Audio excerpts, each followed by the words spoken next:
Alright guys, I'm here to talk about the new current events that came in just about a week ago. It's pretty simple, but quite exciting in that you get to go to some new maps. There's a new weapon set that's available, and well, it's live right now. You'll see that as I start this video, I'm here in the Iron Marches, a core Tyrian area, as many of these current event updates actually do take place in. And, well, just north of Pike and Square, the old beloved Guild Wars 1 location, there's now this mysterious rift floating, surrounded by a type of branded crystal. So the dynamic event UI at the top says to catch branded crystals and use them to disrupt the rift. And really, this is what the current events are all around. I'll be playing a Scrapper using the newly buffed Shredder Gyro for this one. So yeah, we're going to run on in. However, what you may like to know before you go into a rift is that dotted around the world where these rifts can appear, and there are, what, maybe 8 or 9 of them, you can also find newly added NPCs, such as this Char standing here by these blackberries, Rye Arrowbreak. He is not a vanilla NPC, and so when we speak to him, he's going to say to us, there's a portal that ate my rifle, or there's the portal that ate my rifle, and we say, this is a job for me, stay here, I've got this. Now, if we spoke to him before this event triggered, he would instead say, oh, I'm missing my rifle, I don't know where it went, will you help? And we can just say yes and then sort of wander off. But stay around long enough, and yes, you'll realize that these people are being harassed by these portals, and you've got an event to deal with. So the way that this works is we can't enter the portal to get his rifle just yet until we break it open. To break it open, we have to play kind of a catch mechanic, right? Which involves racing to these ground-targeted tails. You see, I missed that one there. And why are there rock dogs everywhere? This is so annoying. I'm being held in combat and it's making it harder for me to finish this. So basically, when you see one's getting flung out, you got to race to it fast enough. And if you're too slow, you're not going to pick them up. The events are only up for about 5 minutes. As you see, I've already exhausted half of it just talking to you guys and failing miserably to do the mechanic. And hopefully we get a little bit lucky and one will actually appear near us. Here we go. So here's one. We stand in the ring and you want to collect them. Now, you just notice there, I jumped a little bit. I kind of feel like that makes it a little easier to snatch them out of the air. Sometimes in the event, the hitbox detection's a bit weird, so just standing in the circular ring isn't necessarily good enough. Jumping also means you don't get knocked back when you collect them, as you saw I demonstrated on that second one there. But so what you're going to do is grab these shards, and as you'll notice I've been doing, run them to the rift and trigger the skill next to it, which will shatter the branded exterior and open up the portal itself, which we can now travel inside. This will only be available for a little while, so get a good look at the animation. And as we move in, you'll see we hit a loading screen and go to a newly explorable place. A current event, guys, that's added a new map to the game. Who would have thunk it? Well, it kind of counts, I guess. So check it out. We end up in the mists. This is a lot like the area of the mists we see in, what was it, episode 1 of this Living World season? We're just in this massive, open, empty expanse, very reminiscent of what we're seeing in the trailer teasers for the next episode, right? And, well, we get to travel around. What I love about this is that actually even vanilla characters can come here and see this, and just all this crazy nonsense. Now, I triggered and started this video in an Ascalon area, so maybe it's not too weird to see branded around, but this can happen when triggered from Brisbane or from any of the other maps that this is actually triggering. And, yeah, I just like to think of what a totally new Guild Wars 2 player might be thinking when they actually arrive here. So now we're not necessarily on a time limit. What's going to happen is we have to do the same mechanic again to take out these big Rift Stalkers, the Karka-type enemies, again, we've been seeing in the recent Living World. They are quite dangerous, and the idea is you're going to burn 25% of their health. And I've waited for a little while to record this video with you guys because they were bugged for a while and they were dying instantly and it was just totally not fun.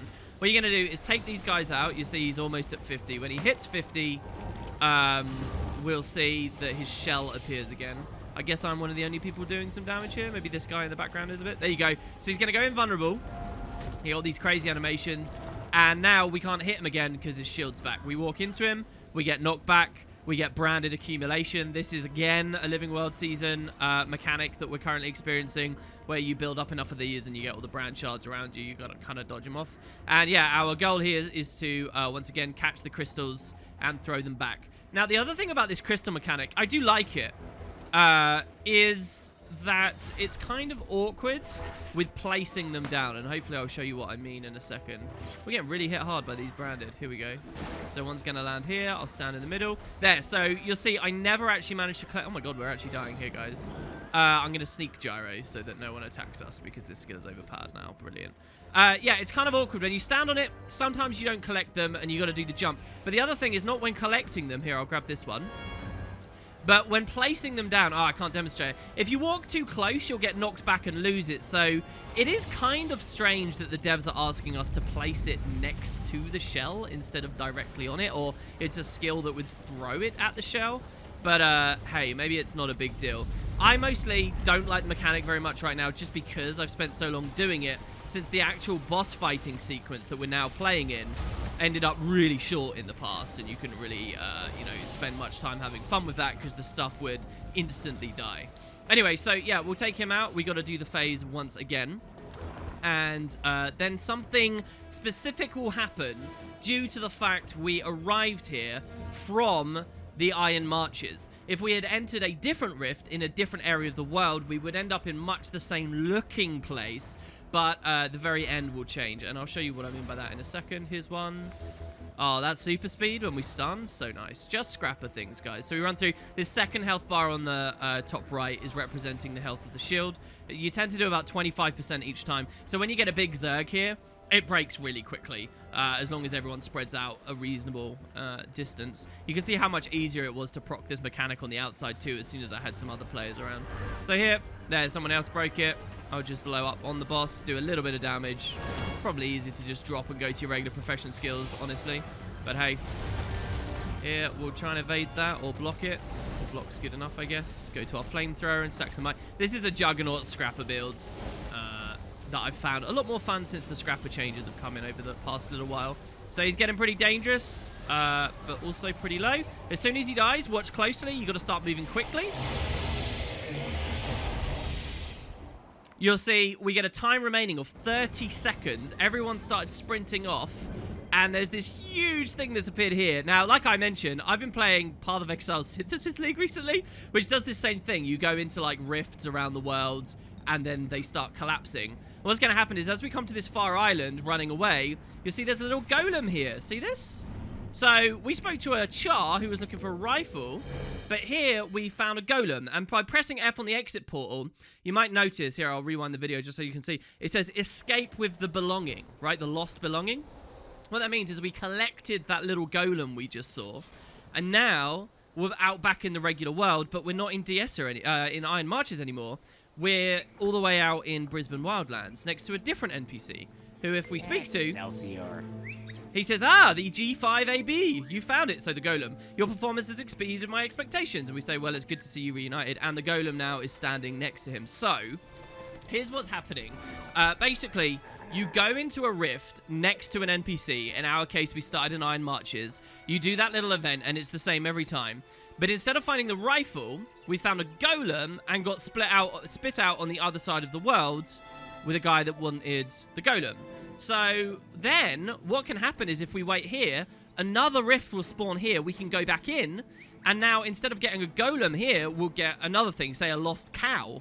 And then we'll appear in DSer and we'll give a farmer a lost cow. The lost cow is particularly a nice touch, I think, since if you remember when the Festival of the Four Winds returned last year, we saw the mysterious displaced cow. And then again, there was a mysterious displaced cow in one of the new maps just south of Vabi. And now we actually get to do something with the displaced cow. And then once you've recovered the cow and go into that rift, you'll be, you know, finding something to do with the dredge, and you'll come out at Timberline or whatever, and you sort of zigzag your way around the world.